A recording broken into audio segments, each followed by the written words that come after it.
राधे राधे दोस्तों, मैं ज्योति। स्वागत है आपका एक और नई वीडियो में। ये हमारे पास साड़ी है और ये इसका अस्तर है। इसका ब्लाउज पीस दोस्तों इसी में है, इसको बाद में कट करेंगे। तो इसको हम रखते हैं साइड में और सबसे पहले अस्तर में करते हैं ड्राफ्टिंग। तो ये अस्तर को हमने आयरन करके रखा है। और दोस्तों 40 साइज का हमारा ब्लाउज है, तो जितने आपको कपड़े की आवश्यकता हो वो आप फोल्ड कर लीजिए इस प्रकार से, ताकि हमारा बाजू के लिए फैब्रिक निकल आए।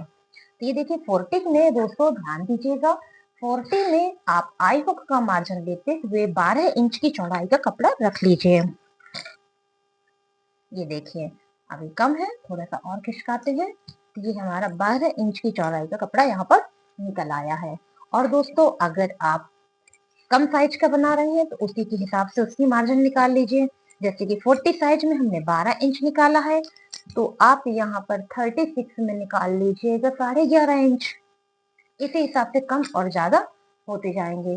तो सबसे पहले हम यहाँ से निकालते हैं फ्रंट पार्ट, जिसकी लंबाई है 14 इंच, जिसमें हम 2 इंच का मार्जिन ऐड करेंगे। तो हमने यहाँ पे 16 यानी कि 16 इंच पे निशान लगाया है। 16 इंच पे हमने यहाँ पे मार्क कर दिया है। ये हमें लंबाई मिल चुकी है। अब दोस्तों हम यहाँ पे आई हुक का मार्जिन भी ऐड कर देंगे साथ में और इसमें लाइन कर देंगे, ताकि हमें गले में कोई दिक्कत नहीं आए। ये काम आप सबसे पहले कर लिया करें। और इसके बाद गले की चौड़ाई का मार्क करें। गले की चौड़ाई हमने रखी है दोस्तों 14 में, कस्टमर के डिमांड के हिसाब से 3.25 इंच की। 3.25 इंच हमने गले की चौड़ाई रखी है। और दोस्तों सिर्फ और सिर्फ 3 इंच का हमने यहाँ पे शोल्डर रखा हुआ है। वैसे हम 3.2 का रखते हैं, लेकिन हमने जब गला बढ़ा दिया तो शोल्डर को थोड़ा सा कम कर दिया है। और इस हिसाब से हमने यहाँ पे लाइन खींच दी है, ताकि हमको ये पता चले कि शोल्डर और आर्म हो गला कितना है। तो आपको नाप के बता दें, ये मेजरमेंट के हिसाब से यानी कि आई हुक के मेजरमेंट निकाल के आपका यहाँ पे 6.25 इंच आ रहा है। ठीक है, ध्यान दीजिएगा 40 में अगर आप हल्का सा डीप पहन रहे हैं तो 6.25 इंच की चौड़ाई आपने यहाँ पर गला और शोल्डर और आई हुक के मार्जिन के लिए रख लिया है। अब हमने यहाँ पर आधा इंच का शोल्डर डाउन कर देना है। इतना सा वर्क करने से दोस्तों आपका गला उतरेगा नहीं। ये हमने आधा इंच का शोल्डर डाउन किया, तो डाउन करने के बाद हमारी जो चौड़ाई है थोड़ी सी कम हो जाया करती है। ध्यान से देखिए। अब हम यहाँ पे सीने का नाप रखेंगे। तो 40 साइज का है 10 इंच, तो ये सीने का नाप हो गया दोस्तों। अब इसमें हमने सवा के हिसाब से लूजिंग ऐड करनी है, यानी कि 1 इंच का चौथाई हिस्सा आप यहाँ पर लूजिंग जरूर ऐड किया करें। ये देखिए हमने यहाँ पर लूजिंग ऐड कर दी है। ठीक है, अब हम इसमें कमर का भी नाप आज आपको बताते हैं कि हम कमर का नाप क्यों नहीं रखते हैं। तो चलिए दोस्तों, ये 40 का है, तो यहाँ पे इनकी कमर का साइज है 30, 7.5। ठीक है, हम 30 पे मार्क कर देते हैं अभी, फिर हम बताएंगे कि हम क्यों नहीं किया करते हैं। अब हमने यहाँ पे सीधी लाइन कर दी, जैसा कि हम हर वीडियो में आपको बताते हैं कि हम फ्रंट पार्ट में सीधी लाइन करते हैं।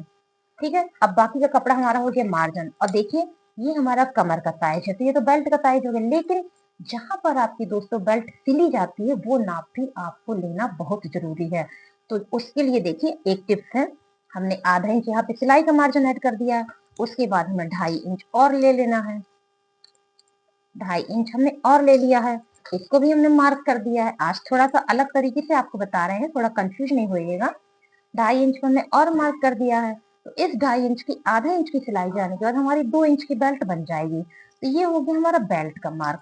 तो ब्लाउज के लिए आपको 3 नाप लेने बहुत जरूरी है, एक सीने का नाप, एक कमर का नाप और एक जहां पर आपके बेल्ट की सिलाई होती है यहाँ का नाप।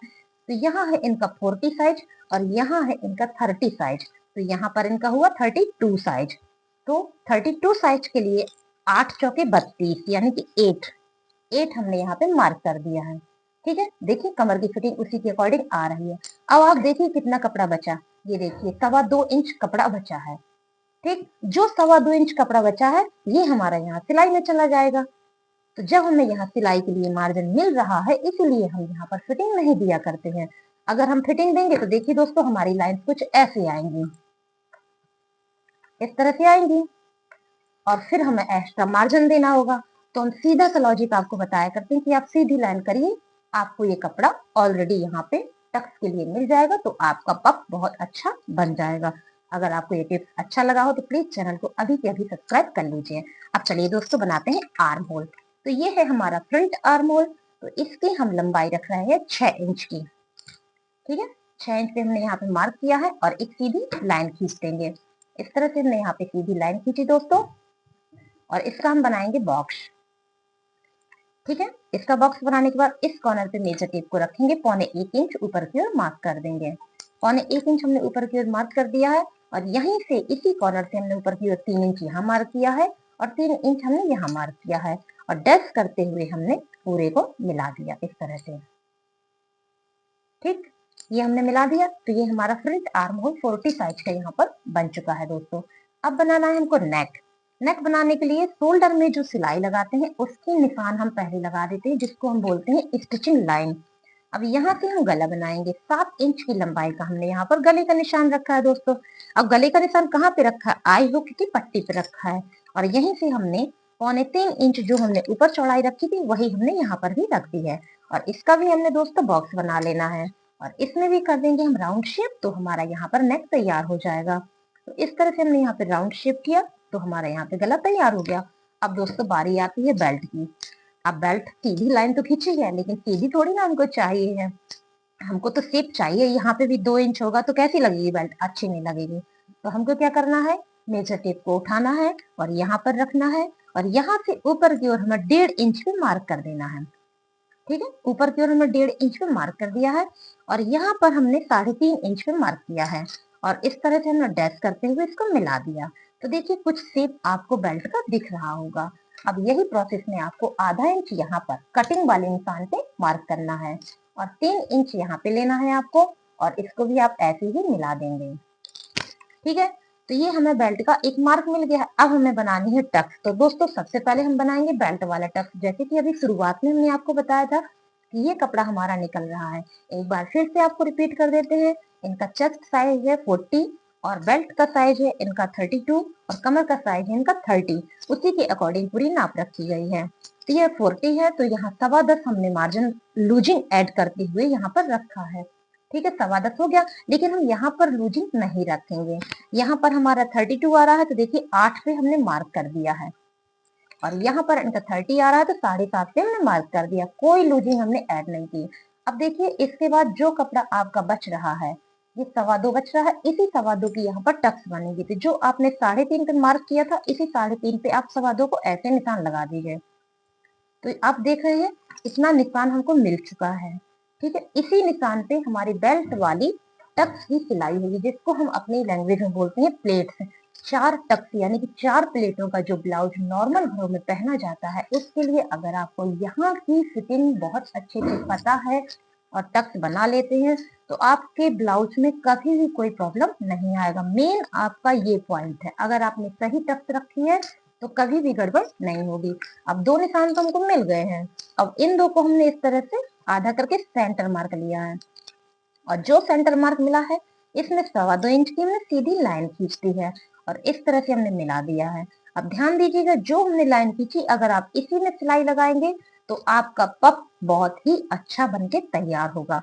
अब हमको क्या करना है, ये जो हिस्सा निकला था इतना, इसका हमें सेंटर मार्क लेना है आई हुक वाली पट्टी पर, और इस तरह से हमें इसे कट कर देना है। और दोस्तों यहाँ पर हमने 3 इंच की एक सीधी लाइन खींची है, और इसमें जो हमारा सिलाई में कपड़ा जाएगा वो 1.25 इंच जाएगा। तो इस हिसाब से आप सिलाई करिए कि यहाँ पर सिलाई में 1.25 इंच कपड़ा चला जाए। अब साइड टक्स बनानी है, तो आधा इंच हम मार्जिन यहाँ पहले तो ले ही चुके थे दोस्तों।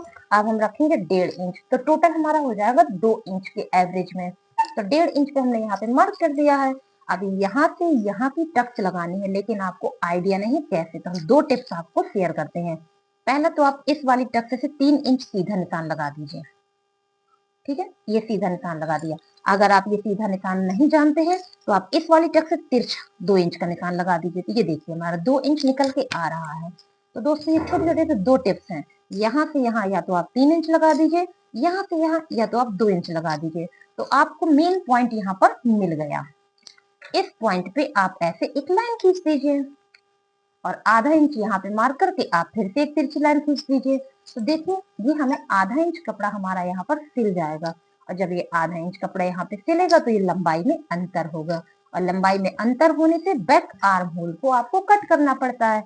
इसीलिए दोस्तों बैक आर्म होल हम लोग अधिक बनाते हैं, ताकि हमें ये प्रॉब्लम ना आए। तो ये टक्स हमारी रेडी हो चुकी है। अब हमें बनानी है आर्म होल टक्स। तो ये जो कॉर्नर है, इस कॉर्नर पे हमने मेजर टेप को इस तरह से तिरछा करके रख दिया और जिसका डायरेक्शन इसकी तरफ है और 3 इंच की हमने ऐसे सीधी लाइन खींच देनी है। देखो इसका झुकाव इसकी तरफ है। अब यहाँ पर 1.25 इंच का मार्क करेंगे और इन दोनों को मिला देंगे। तो ये हमारे फ्रंट पार्ट की यहाँ पर टक्स तैयार हो चुकी है। तो दोस्तों ये हो गया हमारा फ्रंट पार्ट। अब चलिए इसी के साथ ही हम यहाँ पर बैक पार्ट की भी ड्राफ्टिंग कर लेते हैं। इस तरह से हमने इसको खिसका दिया है। अब यहाँ पर आपको आई हुक का मार्जिन नहीं लेना है। जितना भी आपने शोल्डर और गला लिया तो उससे आप आधा इंच कम कर दीजिए। ये देखिए हमने आधा इंच पहले से यहाँ पे कम कर दिया है। ठीक है, तो इतना कपड़ा हमको मिल गया। अब साथ ही साथ हम आधा इंच का गला भी झुका देंगे, लेकिन पहले हम गले की मार्किंग कर लेंगे। 3.25 इंच हमने गले को मार्क किया था, वो हमने मार्क करने के बाद शोल्डर को डाउन कर देना है। अब हम ब्लाउज की लंबाई करेंगे। 14 इंच बनना है, 15 का हमें कपड़ा चाहिए। तो देखिए 1.25 है, यानी कि 1 पॉइंट ज्यादा है, कोई बात नहीं, उसको हम कट कर देंगे या फिर सिलाई में कवर कर देंगे, वो रहने देते हैं, उसको भी निशान नहीं लगाते हैं। अब हम लगाते हैं सीने का नाप। तो दोस्तों 40 साइज का है, 10 इंच सीने का नाप हो गया। जैसा कि अभी हमने आपको 7.5 कमर का नाप बताया है, 7.5 यानी कि 30 इंच की कमर है, तो 7.5 हमने कमर का नाप लिया और 1 इंच हमने यहाँ पे चौड़ाई का, यानी कि पीछे जो टक्स लगाते हैं उसका मार्क कर दिया है। जो पीछे आप प्लेट लगाते हैं उसके लिए 1 इंच हमने यहाँ पे मार्क कर दिया है और फिटिंग वाली लाइनों को इस तरह से हमने दोस्तों जोड़ दिया है। ठीक है, अब हमने यहाँ पे 1.5 इंच का मार्जिन और ऐड कर देना है, जो हम कटिंग के दौरान यूज करेंगे। तो इस तरह से हमने यहाँ पर 1.5 इंच का मार्जिन दोस्तों और ऐड कर दिया है। अब बनाना है आर्म होल, जो कि आपको जानना बहुत जरूरी है। ये देखिए, ये हमने रखा था दोस्तों, नाप के भी दिखा देते हैं आपको, 6 इंच का। ठीक है, फ्रंट आर्म होल हमने रखा है 6 इंच का, तो बैक आर्म होल हम बना रहे हैं दोस्तों 6.5 इंच का। ठीक है, 6.5 इंच का आधा इंच हमने बढ़ा दिया है। इस पॉइंट को जरूर ध्यान दीजिएगा। इस प्रोसेस से आपके आर्म होल छोटे बड़े तो हो ही नहीं सकते हैं किसी भी हालत में। ये देखिए इस तरह से हो गया। अब यहाँ पे इस कॉर्नर पे हमने मेजर टेप को रखा, 1 इंच हमने ऊपर की ओर मार्क कर दिया और जैसा कि फ्रंट में अभी 3 इंच यहाँ किया था, 3 इंच यहाँ किया था, तो हमने इसको भी कर दिया और डैश करते हुए हमने इस तरह से मार्किंग कर दी। ठीक, तो ये हमारा बैक आर्म होल यहाँ पर कंप्लीट हो गया है। अब हमें बनाना है गला। गला बनाने से पहले हमने स्टिचिंग पॉइंट ड्रॉ कर देना है, जैसा कि हम हर वीडियो में आपको बताते हैं। इसके बाद गले की लंबाई रखिए, जितनी आपके कस्टमर की डिमांड हो या फिर जितना आपको पहनना हो। तो दोस्तों यहाँ पर हमने 10.5 इंच गले की लंबाई रखी है और थोड़ा सा हम गले की चौड़ाई को यहाँ पर बढ़ा देंगे। यहाँ पर हमने गले की चौड़ाई रख दी है 3.5 इंच। ऊपर था 3.25 इंच, यहाँ पर हो गया 3.5 इंच और इस तरह से हमने इसको बॉक्स बना देना है। बॉक्स बना देने के बाद आप ध्यान दीजिएगा, इसमें हम थोड़ा सा शेप चेंज करने वाले हैं। यहाँ पर हमने 1.5 इंच मार्क किया है और देखिए दोस्तों, एक झुकाव देते हुए हम यहाँ पर एक गला तैयार कर रहे हैं।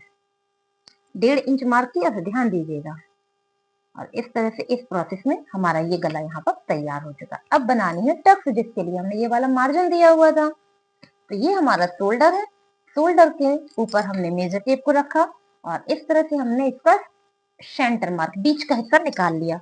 इधर से इधर तक की दूरी हमने नाप लेनी है। तो ये देखिए 4.5 इंच है, तो वही 4.5 इंच हमने यहाँ पे लगा दी और 1 इंच हमने टक्स के लिए लगा दिया है। अब 1 इंच हमारा यहाँ पे निकल रहा है, तो इन दोनों के बीच में जो आधा इंच का सेंटर मार्क होता है उससे हमने निशान लगा दिया है और यहाँ से यहाँ हमने 6 इंच ऊपर की ओर एक मार्क कर देना है, सीधी लाइन जिसको आप बोलते हैं। तो ये पॉइंट जो हुआ हमारा टक्स का हो गया। अब इसमें 2 इंच की आप एक और निशान लगाइए। 2 इंच पे अगर दोस्तों हम सिलाई को सीधा रखेंगे, उसके बाद हम सिलाई को तिरछा रखेंगे, तो इस प्रोसेस से कभी भी हमारा ब्लाउज पीठ में ऊपर की ओर टंगेगा नहीं। तो दोस्तों ये तो हमारा बैक पार्ट हो गया है। अब एक छोटा सा टिप्स और देख लीजिए, जिनका ब्लाउज पीठ में यहाँ पर डीप नेक में सलवटे बना देता है, यहाँ पे चुन्नट बन जाती है, जैसा कि हम कहते हैं चुन्नट, तो उनके लिए, या फिर हाथ ऊपर करने से ब्लाउज पीठ में ऊपर की ओर टंग जाता है, उठा उठा लगता है, तो उनके लिए दोस्तों यहाँ पर आधा इंच लंबाई में आप निशान लगा दीजिए और जो ये टक्स है, इस टक्स तक आप इसको इस तरह से कट कर दीजिएगा। तो ये आपका यहाँ पर कंप्लीट हो जाएगा। तो दोस्तों 40 साइज का फ्रंट और बैक दोनों हमने यहाँ पे आपको बताया है। पसंद आया हो तो प्लीज सब्सक्राइब करिएगा। अब चलिए इसी में हम आपको बाजू भी बताते हैं। तो इसी कपड़े को हमने ऐसे फोल्ड किया आपके ही सामने अभी, और 2 भाग में हो गया, और हमने इसको 4 भाग में कवर कर दिया है और इस तरह से रख लिया। अब ये जो हमारा कपड़ा यहाँ पे साइड में जो हमने बाजू के लिए बचाया था, इसी से हम दोस्तों बाजू बनाएंगे। इतना कपड़ा हमको मिला, इसमें हम देख लेते हैं कितना है। ये देखिए 9 है, तो 8 इंच की बाजू हमारी बन जाएगी। 40 साइज की बाजू में आप ध्यान दीजिएगा, इस तरह से कम आपका 8 8.5 निकलना चाहिए। ये देखिए 8.5 हमारा निकल रहा है। तिरछे में आपको 8.5 मिल ही जाए तभी आपकी बाजू परफेक्ट बनेगी। अगर कम है तो आप इस कपड़े को इस तरह से खिसका दीजिए। ठीक है, तो देखिए चौड़ाई बढ़ गई। चौड़ाई बढ़ जाने से आप यहाँ पे पट्टी लगा दीजिएगा तो आपकी लंबाई यहाँ पर बढ़ जाएगी, ज्वाइंट लग जाएगा। तो हमें जरूरत नहीं है, इसलिए हमने इसको कवर कर दिया है और इस तरह से हमने पूरी मार्किंग कर दी। अब आधा इंच हम यहाँ पर सिलाई का भी मार्जिन निकाल देते हैं और आधा इंच हम यहाँ पर भी सिलाई का मार्जिन निकाल देते हैं। ठीक है, अब हमारे पास कितनी लाइन होंगी? 3 लाइन। यहाँ पर दोस्तों लाइनों का खेल है, अगर आप समझ जाएंगे तो कभी भी कोई गड़बड़ नहीं होगी। तो ये हमारी जो बाजू बन के तैयार होने वाली है वो 8 इंच की बन के तैयार होने वाली है, और जिसमें ये हमारे कपड़े की एंडिंग है और ये सिलाई का मार्जिन यानी कि कटिंग वाला मार्जिन है और ये भी कटिंग वाला मार्जिन है। अब हमको क्या करना है, मेजर टेप को इस तरह से रखना है और यहाँ पर 4 इंच मार्क करना है। 4 इंच कहाँ से? जो कपड़े की एंडिंग है वहां से 4 इंच हमने इस तरह से मार्क कर दिया है और इसमें भी हमने एक लाइन खींच दी है। ठीक है, अब लाइन तो खींच दी, बहुत से लोग यहीं से इस तरह से गोलाई दे देते हैं, कोई भी ऐसे ऐसे ऐसे मार्किंग नहीं पता है। अब जब आपको नहीं पता है, आप शुरुआत से सीखना चाहते हैं, बाजू में समस्या होती है, तो बस आप एक बार इसको पूरा देखिएगा। हमने आखिरी लाइन में मेजर टेप को सीधा रखा और 1 इंच में निशान लगाया है। आखिरी लाइन में जुड़े हुए हिस्से में, ये खुला हुआ, ध्यान दीजिएगा, खुला हुआ अपनी तरफ रखा है, जुड़े हुए हिस्से में 1 इंच ऊपर की ओर मार्क किया है। उसके बाद जो सेकेंड लाइन है इसमें हमने दोस्तों 4.5 इंच में मार्क किया है। आखिरी में 1 इंच, दूसरे में 4.5 और तीसरे में दोस्तों हमने 7.5 इंच में मार्क किया है। ठीक है, 3 मार्क हमको मिल गए और इस तरह से हमने इनको जोड़ दिया है। ठीक, ये हमने इसको जोड़ दिया है तो ये हमें एक परफेक्ट शेप मिल गया है। अब इसमें हमें वो गहराई देनी है जो हम फ्रंट पार्ट में यूज करते हैं सिलाई के दौरान। यहाँ पर हमने 1 इंच इस तरह से मार्क किया। ठीक, और ये जो कॉर्नर है इसमें हमने 1.25 इंच ऊपर की ओर मार्क कर दिया है और यहाँ से पतले पतले शेप में आए, इसको जोड़ते हुए यहाँ से पतले पतले शेप में इस तरह से आ गए। तो ये तो हो गया हमारा बाजू का गहराई और गोलाई दोनों। अब हमें स्लीव ओपनिंग करनी है, तो दोस्तों यहाँ पर इनका स्लीव ओपनिंग साइज है 5 इंच। ठीक है, और उसके बाद 1 इंच हमने यहाँ पर कटिंग का मार्जिन ऐड किया है। अब हमने कर देनी है इसमें लाइनिंग इस तरह से। तो दोस्तों आप देख सकते हैं 8 इंच की 40 साइज की बाजू हमारी यहाँ पर बन चुकी है और ये पूरा ब्लाउज हमने आपके सामने अभी अभी बनाया है। अगर आपको अच्छा लगे तो प्लीज चैनल को सब्सक्राइब कीजिए और आपको जो भी चीज समझ में नहीं आई हो कमेंट करके पूछिए, हम आपको उसका उत्तर जरूर देंगे। तो दोस्तों वीडियो देखने के लिए बहुत बहुत धन्यवाद। Thank you for watching.